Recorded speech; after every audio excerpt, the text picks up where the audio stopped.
తెలుగు ఇండస్ట్రీలోని సినిమాల్లో పవన్ కళ్యాణ్ గారు అంటే ఒక బ్రాండ్.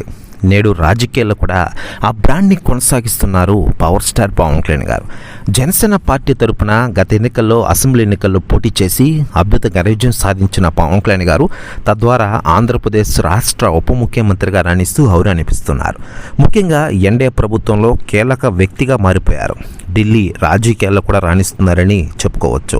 రాబోయే రోజుల్లో కేంద్ర మంత్రిగా కూడా పవన్ కళ్యాణ్ గారు అవుతున్నారంటూ కొన్ని రోజులుగా వార్తలు అయితే గట్టిగా వైరల్ అవుతున్నాయి. ఇక ఇలా ఉండగా పవన్ కళ్యాణ్ గారి గురించి గత వైసీపీ మంత్రులు, మాజీ ఎమ్మెల్యేలు స్పందిస్తూ ఉండగా తాజాగా అలనాటి మంత్రి ఆర్కే రోజా గారు సంచలన వ్యాఖ్యలు చేశారట డిప్యూటీ సీఎం పవన్ కళ్యాణ్ గారి గురించి. ఆమె మాట్లాడుతూ, ఆంధ్రప్రదేశ్ రాష్ట్ర ఉప ముఖ్యమంత్రిగా పవన్ కళ్యాణ్ గారు బాగా రాణిస్తున్నారు.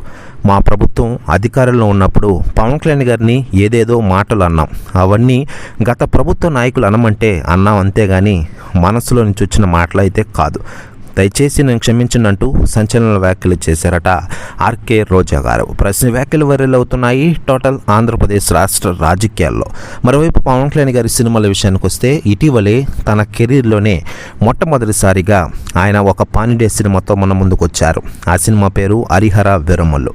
ఈ సినిమా అద్భుతంగా విజయం సాధించింది. ఈ సినిమా తర్వాత ఓజీ సినిమాతో రెడీగా ఉన్నారు పవన్ కళ్యాణ్ గారు.